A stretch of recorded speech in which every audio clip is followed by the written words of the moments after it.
Hey friends, welcome to my Kashmir vlog series, जिसमें मैं आपको बताऊंगी all about this amazing places you can not miss when you visit Kashmir and how you spend 6 nights 7 days in Kashmir within 15K।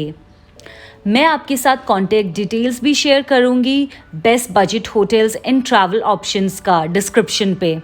तो अगर आप मेरे channel पे नए हैं तो please consider subscribing and helping me out. So let's begin. तो मैं फाइनली पहुंच गई हूँ श्रीनगर और ऑलमोस्ट इवनिंग हो चुकी है एंड मेरा मिशन है डल लेक के हाउस बोट में रहना, बट बजट में। सो मैं बहुत जगह पूछते पूछते फाइनली पहुंच गई हूँ विक्टोरिया हाउस, और ये हाउस बोट मुझे मिला है बहुत ही सस्ते में, 1200 रुपये पर नाइट में।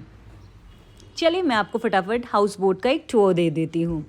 So this is the lovely and cozy entrance, and look at this living area. It's huge, it's cozy, and it's so lovely. Look at this chandelier.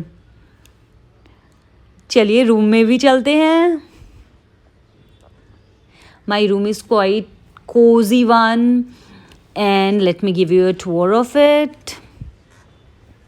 So it's all wooden, and it's warm. So this is the room.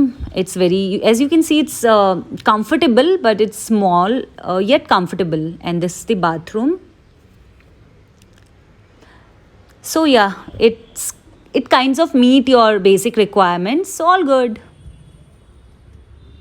अच्छा, इसका भी contact details मैंने description पे share किया है। और फिर मैं निकल गई श्रीनगर की सैर करने सिटी का, और जैसे ही मैं चल रही थी I saw this luxury rooftop bus. It's amazing man. आप ये बस पे बैठ के पूरा सिटी का टूर ले सकते हो। ये बस आपको डल लेक के पूरा किनारे घुमाती है and then it drops you at Nishat Garden. Look at this view. मैं तो आराम से बाहर ऊपर बैठी हुई थी और हल्की बहुत बारिश भी आ रही थी, but then look at this weather, it's so pleasant. We were enjoying, everyone was having so much fun. हवा भी काफ़ी तेज़ चल रही थी and I am just in love with this view. और जैसे जैसे हम सिटी से थोड़ा सा बाहर निकलते हैं वैसे वैसे ट्रैफिक कम हो जा रही है and it's all, you are like all surrounded by nature. And this is me enjoying the view. ये जो विक्टोरियन स्टाइल जो स्ट्रीट लाइट होती है ना, I love this, I love this. That's give such an aesthetic look to any city. So how are you having fun guys? Isn't it amazing and beautiful? तो चलिए मैं आपको फटाफट इस लग्जरी बस के बारे में बता देती हूँ। ये आपको सिटी घुमाती है, डल लेक के किनारे घुमाती है, और ये आपको फाइनली छोड़ती है निशात गार्डन, जहाँ आप जाके एंजॉय कर सकते हो। वहाँ बहुत फूड जॉइंट्स ये सब भी है, तो you can just chill out there. और ये बस का जो टिकट प्राइस है that is 100 rupees per person. और अगर आपने एक बार टिकट ले लिया तो आप पूरे दिन इस तरह की कोई भी बसेस पे घूम सकते हो, जो कि almost her half an hour के इंटरवल पे है। ये निशात गार्डन, और हमने गार्डन घूम लिया और वापस आए हैं and we are doing some nice street shopping. ये पूरी कैनोपीज़ आप देख रहे हो लगी हुई है। ये एक kind of a street market kind of a vibe है, जहाँ आप जाके, यहाँ से मैंने ड्राई फ्रूट्स लिया and this are the street shops. यहाँ से मैंने बहुत सारे सुवीनियर्स लिए थे, दोज वर रियली प्रिटी। अगर आप कुछ वार्म क्लोथ्स या कुछ भूल गए हैं तो आप वो भी यहाँ से ले सकते हैं। और मैंने जितनी भी टूरिस्ट से मिली हूँ, मुझे लग रहा है कि ऑलमोस्ट 60 से 70% बंगाल के टूरिस्ट यहाँ आए हुए हैं। So it's amazing. सुबह हो चुकी है और हम निकल चुके हैं जाने के लिए बाइक रेंटल वाले के पास। तो उनसे मिलके हमें पूछना है, लेट्स सी कि हमें कौन सा अच्छा प्राइस पे मिल रहा है। They said 1800 and let's see कि हम कितना रिड्यूस कर पाएँ। तो हम बाइक वाले के पास पहुंच गए हैं। हमें फ़ाइनल प्राइस कोट किया गया है जो है 1500। इससे हम कम बार्गेन नहीं कर पाए। आपको ये बाइक है जो हम रेंट करने वाले हैं, और इसका भी कॉन्टैक्ट डिटेल्स मैं डिस्क्रिप्शन पे शेयर करूँगी आपके साथ। और अगर आपको सेल्फ ड्राइव का शौक़ है तो आप यहाँ से इस तरह की गाड़ी थार है ये भी रेंट कर सकते हैं। इसका प्राइस इन्होंने कोट किया था 5000। आप थोड़ा बहुत कुछ बार्गेन भी यहाँ से कर सकते हो। एंड देन अगर आपको कुछ हैचबैक टाइप के ऑप्शंस चाहिए तो वो भी ऑप्शंस आप यहाँ से देख सकते हो। जैसे यहाँ मुझे एक ऑल्टो भी दिखी। सो उसका प्राइस इन्होंने मुझे ऑलमोस्ट 3000 बताया था, प्लस पेट्रोल आपका होगा और you have to drive. So I mean basically it's a self drive one, so self explanatory in that. और भी इनके पास काफ़ी गाड़ी अवेलेबल है। सिटी घूमना चाहते हो तो इनके पास एक्टिवा भी हैं, तो आप इनसे बात कर सकते हो what ever is your requirement accordingly. Bike लेते ही हमने सोचा कि हम अपने सफ़र का जो स्टार्टिंग है वो शिव जी के मंदिर के दर्शन से करेंगे। तो हम पहुंच गए शंकराचार्य मंदिर। मंदिर बहुत ही खूबसूरत लोकेशन पे स्थित है और वहाँ से व्यू देखिए आप पूरे श्रीनगर की, इट्स लवली। आप पूरा श्रीनगर यहाँ से देख सकते हो। ये देखिए रुद्राक्ष का पेड़ है यहाँ, और यहाँ प्रसाद की सेवा भी है। सो हमें मिला था राजमा चावल आज, जो कि बहुत ही टेस्टी था। और ये मंदिर के जाने के लिए आपको ऑलमोस्ट 300 स्टेयर्स चढ़ना पड़ता है। सो फाइनली हम निकल चुके हैं अब ट्यूलिप गार्डन के लिए, जो कि बहुत ही फेमस है। इंटरनेट पे आपने देखा ही होगा, हर जगह बहुत इसको फेमस किया गया है। So let's see and find out कि वहाँ हमें ट्यूलिप्स मिलेंगे या नहीं। सो या वी स्टार्टेड फॉर ट्यूलिप। मुझे तो ट्यूलिप गार्डन बहुत पसंद है। Loved seeing all those flower bloomed. Specially मुझे ब्लैक ट्यूलिप जो था वो बहुत ही अच्छा लगा। और यहाँ ट्यूलिप गार्डन के पास ही परी महल भी है, जहाँ आप जाके चेकआउट कर सकते हो। Even that place is really good. So हमने दोनों कवर किया and then we started on our journey to Gulmarg. Gulmarg is about 3 hours from Srinagar. Basically जो टाइम है वो डिपेंड करता है वेदर पे। सो आज आप देख सकते हो इट्स बिट रेनी और बहुत ही फॉगी सा वेदर हो चुका है। So we are driving really slow. हमें काफ़ी टाइम लग गया एंड जब तक हम गुलमर्ग पहुँचे बिल्कुल शाम हो चुकी थी। हम बहुत थके हुए थे। हमने फटाफट एक होटल किया और हमारा गुलमर्ग का होटल ही सबसे एक्सपेंसिव था, because we had no energy और time to see any other hotel. हमने इस होटल में 2500 पे किए and we did not like the room at all. I did not suggest this hotel to anyone. और सुबह उठते ही सबसे पहले हमने जो किया वो ये था कि हम ढूंढने लगे कोई अच्छी घोड़े की सवारी जो हमारे बजट में भी हो। यहाँ इनसे बहुत बार्गेनिंग करनी पड़ती है। ये आपको कोई छोटा सा JK टूरिज़्म गवर्नमेंट का कार्ड दिखाएंगे, आप बिल्कुल उस कार्ड पे मत जाइए। मैंने पर पर्सन का 1500 में किया है with the jacket and boot का रेंट इंक्लूडेड। आना और जाना ऑलमोस्ट 3 hours तक ये घुमाएंगे हमें। एंड ये हमें लेके जाएंगे Apharwat, which is like really at mountains peak.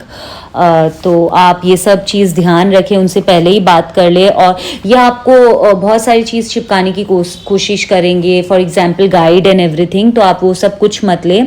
और यहाँ स्लेजिंग भी होती है विच इज़ अमेजिंग एक्सपीरियंस। मतलब मैं US भी गई हूँ, वहाँ भी स्लेजिंग किया है मैंने, बट यहाँ का एक्सपीरियंस अलग ही है। बहुत अच्छा लगा मुझे स्लेजिंग करके। तो स्लेजिंग का भी जो प्राइस है दैट इज़ अबाउट 250 पर पर्सन। मतलब हमने पे किया। अगर आप और भी बार्गेनिंग कर सकते हैं तो आप ज़रूर कीजिए, बिकॉज इट्स ऑलमोस्ट ये 5 से 10 मिनट ही ये घुमाते हैं। सो आप जितना बार्गेनिंग कर पाए उतना अच्छा है। आप देख सकते हो इतनी सुंदर जगह है। ये फेज़ 1 है, यहाँ से गोंडोला स्टार्ट होता है। उससे हम थोड़ा ऊपर आए हैं। तो मैंने एक्चुअली गोंडोला की टिकट्स मैंने बुक नहीं करवाई थी, वो आपको मंथ एडवांस में बुक करवाना पड़ता है अगर आपको वहाँ जाना है। तो यहाँ मेरा नेक्स्ट डे का पता नहीं, तो मंथली एडवांस बुकिंग तो बहुत दूर की बात है। तो मैंने इस राइड में कवर किया गुलमर्ग का golf course, children park, Apharwat, strawberry valley, ski school, Buta Pathri and etcetera. और मंदिर भी देखा मैंने। सो हमारा गुलमर्ग का ट्रिप बहुत अच्छा रहा। और सबसे एक्सपेंसिव जो था वो गुलमर्ग की ही ट्रिप थी हमारी। यहाँ से हम निकल चुके हैं नेक्स्ट दिन। ये सब एक्टिविटीज़ करके हम ऑलमोस्ट शाम के 3 बज चुके हैं और हम निकल चुके हैं पहलगांव के लिए। जो कि ऑलमोस्ट यहाँ से 4 घंटे की दूरी पे होगी। So let's go. आप देख सकते हो पहलगांव ऑलमोस्ट आने वाला है और इतना खूबसूरत नज़ारा है यहाँ। हर तरफ सरसों की फूल, सरसों के खेत हुए हुए यहाँ, और बहुत ही खूबसूरत नज़ारा है। मैं हमेशा लोगों को बोलती हूँ romanticise journey rather than destination, और ये सारे व्यू एक्चुअली उसको प्रूव करते हैं। लुक एट दिस व्यू, मतलब आप चलते चलते इतनी खूबसूरत व्यू है यहाँ, you will just feel like you sit there and watch it. And finally हम पहुँच गए हैं पहलगांव। आपको दिखाती हूँ पहलगांव पहुँचते ही आसपास का view. This is straight out of picture. मुझे याद है जब हम छोटे थे और हमारे रूम में वो जो सीनरी लगी हुई थी, एकदम वैसी पिक्चर्स आप देख सकते हो। रोड के किनारे घोड़े हैं और वहाँ से एक झील जा रही है, पीछे पहाड़ है, बादल है। सो कितनी खूबसूरत है, I can not describe in words. So हम पहुंच चुके हैं पहलगांव का मेन स्ट्रीट। यहाँ हमें होटल ढूंढना है, तो हमने एक सिटी में ही एक होटल ढूंढा, सेंट्रल उसका नाम है। उसका भी नाम और कॉन्टैक्ट नंबर मैं आपको दे दूँगी। दिस कॉस्टेड अस अराउंड 1600, और हम पहलगांव 2 रात रहे थे because there was this heavy rain और हम देख नहीं पाए थे आसपास की जगह, तो हमें 2 दिन रुकना पड़ा था। एंड द होटल जहाँ हम लोग रुके थे, दैट वाज लाइक डिसेंट, बहुत अच्छी नहीं थी बट ठीक था, काम चलने वाला टाइप का होटल। सुबह होते ही मैं कब से वेट कर रही थी कि बारिश रुके और मैं बाहर जाके चाय नाश्ता करूं, बट बारिश रुकने का नाम ही नहीं ले रही थी। फाइनली मैंने डिसाइड किया कि छाता लेती हूँ और निकलती हूँ। और निकलते ही आप देख सकते हो इतना खूबसूरत नज़ारा, अमेजिंग। Pahalgam is beautiful. और फिर यहाँ देख के मुझे ऐसा लग रहा है कि मैं बस इस बेंच पे बैठ जाऊँ और चाय पीऊँ, आराम से नेचर को देखते रहूँ, बट इतनी ठंड है कि प्रैक्टिकली पॉसिबल ही नहीं है। But it is what it is. और बारिश होती ही रहेगी, और 2-3 दिन तक बारिश यूँ ही कंटिन्यूसली चलती रहेगी। एटलीस्ट जब तक मैं कश्मीर में हूँ तब तक तो बारिश होती ही रहेगी। सो इसी बारिश में ही मुझे जाके सारी चीज़ें देखनी हैं। सो मैं प्लान करती हूँ कि कैसे क्या करना है। सो बारिश शाम को थोड़ी रुकी, ऑलमोस्ट 4 बजे से थोड़ी बारिश रुकी हुई है, और दिखा रहा है कि 2-3 घंटे तक बारिश रुकी हुई रहेगी। तो हमने फटाफट बिना कोई टाइम वेस्ट किए we started towards Chandanwari. That is foot hills of a mountain. वहीं उससे पहले आता है बेताब वैली, और उसके पास आती है Shri Amarnath cave temple as well. So हम वहाँ के लिए फटाफट निकल गए, and this is how the weather is. So finally थोड़ा टाइम मिला है हमें टू चेक आउट एवरीथिंग। मैं रास्ते में आराम से नज़ारे देखते हुए लोगों से बात करके जा रही हूँ। और एक चीज़ मैं आपको बताना चाहूँगी, यहाँ के लोग अनएक्सपेक्टेडली और एक्सेप्शनली फ्रेंडली हैं। हम पहलगांव गुलमर्ग से जब पहलगांव आ रहे थे तो रास्ते में हमें एक टाउन मिला, वहाँ हम रुके, और वहाँ हमें एक अंकल ने स्नैक्स अपनी बेकरी से स्नैक्स खिलवाया। यहाँ की एक फ़ेमस कुकी होती है जो कि बहुत बड़ी होती है, वो खिलाया। And he was very helpful. He was asking us if we need something, is there something he can do. और ऐसे ही नहीं, मेरा बहुत लोगों के साथ एनकाउंटर हुआ है। So they are really friendly and very honest, loving, good people. So आपको अगर यहाँ कुछ भी पूछना हो तो आप बेसिकली लोकल लोग से कनेक्ट हो और उनसे बात कीजिए, तो I think they are more than happy to help you out in any which ways. Also यहाँ के लोग टूरिस्ट को बहुत अप्रिशिएट करते हैं। वो चाहते हैं कि ज़्यादा से ज़्यादा टूरिस्ट आए, क्योंकि बेसिकली उनकी इकोनॉमी उस पर ही डिपेंडेंट है। सो उस पार्ट से भी they are really helpful, and they tell you that how media is projecting us is not what we are. They kind of tell you in every discussion you have with them. So I had a very pleasant experience with locals here. तो और एक चीज़, पहलगाम जो basically है जो town है वहाँ कुछ नहीं है, वहाँ वो एक सेंटर पॉइंट है और आप वहाँ के आसपास जा सकते हो। वहाँ के आसपास बहुत खूबसूरत जगह है, जैसे मैंने आपको बताया बेताब वैली है, चंदनवाड़ी है और टेम्पल्स है, आरू वैली है जो कि बहुत फेमस है। तो ये सब का एक सेंटर पॉइंट है जहाँ आप वो टाउन में आप there are so many hotels and where you can stay. आप आरू वैली में भी रह सकते हो क्योंकि बहुत बारिश हो रही थी, सो हमें सेंस नहीं लगा रहने का। वहाँ क्या है कि एक बहुत ब्यूटीफुल स्ट्रीम है, आप वहाँ जाके कैंपिंग भी कर सकते हो।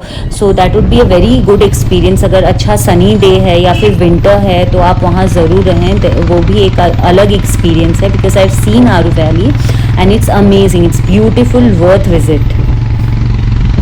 सो देखिए आसपास के नज़ारे आप खुद देख सकते हो कि कितना खूबसूरत है। I just feel like staying here for ever. Look at this beautiful mountain और पूरे स्नो से लिपटा हुआ एक ऐसा लग रहा है चादर बिछा दिया गया है इस माउंटेन पे। So I don't know, whenever I come to hills I am just happy, I am happy doing nothing, बस देखते रहो एंड आई फील हैप्पी।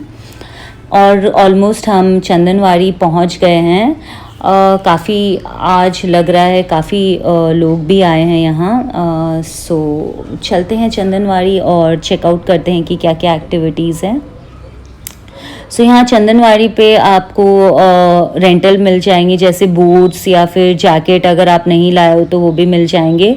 आज यहाँ स्नोफॉल तो नहीं है, हल्की बहुत हो रही है, बहुत ज़्यादा नहीं है।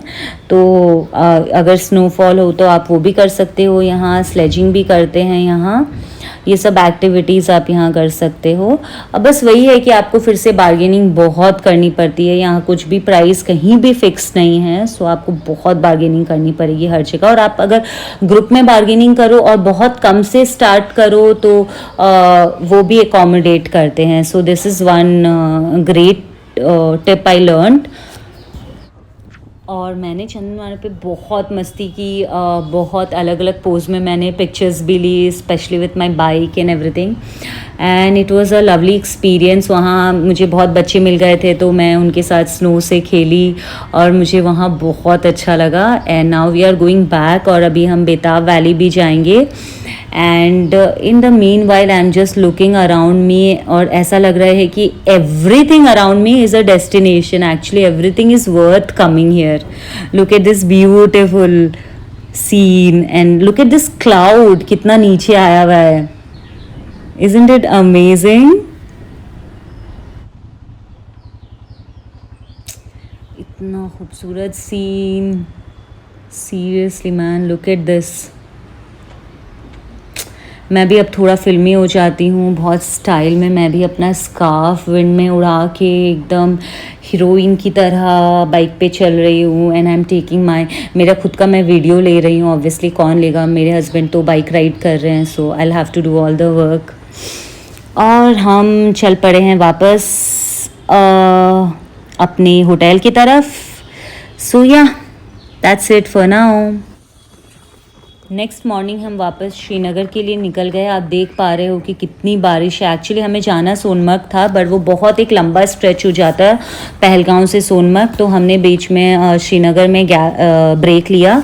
और अगर वेदर ठीक होगा तो हम गुलमर्ग नेक्स्ट दिन चले जाएंगे, जाके आ जाएंगे। जैसे सुबह निकलेंगे शाम को आ जाएंगे।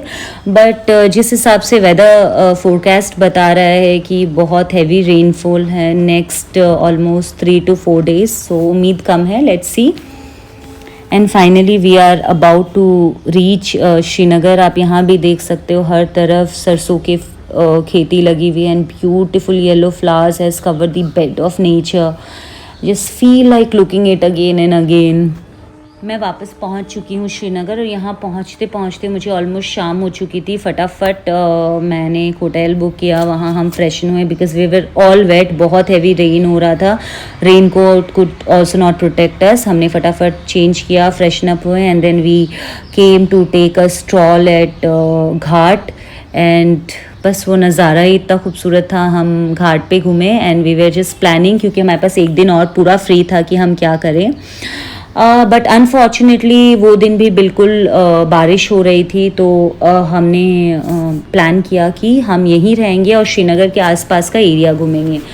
So after roaming around early, हम स्टार्ट किया अर्ली मॉर्निंग, और 10:30 के आसपास मैंने अपना बाइक फिर से रिटर्न दे दिया, क्योंकि 10:30 तक आपके पास टाइमिंग है. अगर आप 10:30 के पहले पहले रिटर्न करते हो तो उस दिन का आपका चार्ज नहीं लगेगा. तो हमने रिटर्न कर दिया था. तो हमारा बाइक का हमने 4 days रेंट किया और हमारा 6,500 पड़ा. And the petrol it cost us around 1,200 rupees. Next दिन हमारा फ़्लाइट था विच वॉज़ अर्ली मॉर्निंग. तो आप रियली केयरफुल रहें. अगर आपको अर्ली मॉर्निंग की आपकी फ़्लाइट है तो आपको कम से कम 2-2.5 घंटे पहले आपको होटल से निकलना होगा, क्योंकि यहाँ बहुत चेकिंग होती है और डबल बार चेकिंग होती है. एक बार आपको जो एयरपोर्ट का जो मेन गेट है वहाँ उतारा जाता है.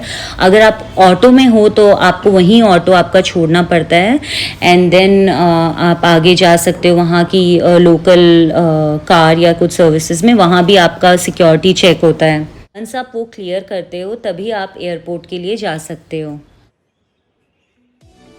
सो दैट्स इट. मेरा ट्रिप ख़त्म हो चुका है and I am a bit sad but still happy that I manage to stay within my budget and spend 6 nights in Kashmir within 15K. और अगर आपका बजट इससे भी स्मॉल है तो don't worry, I have couple of hacks for you guys. I have listed down hotels details in my description which are more budgeted than the hotels which I have stayed in, and I have taken the reviews as well. The reviews are good to average. So, and there's one more thing, if you want to cut down the cost more, you can do one thing. Instead of hiring bike like us, you can hire a scooty that will reduce your budget by half, because the rental is 600 per day. Also, if you have any other question related to Kashmir or related to travel within Kashmir, just let me know in the comment section below. I would be more than happy to help. Thank you.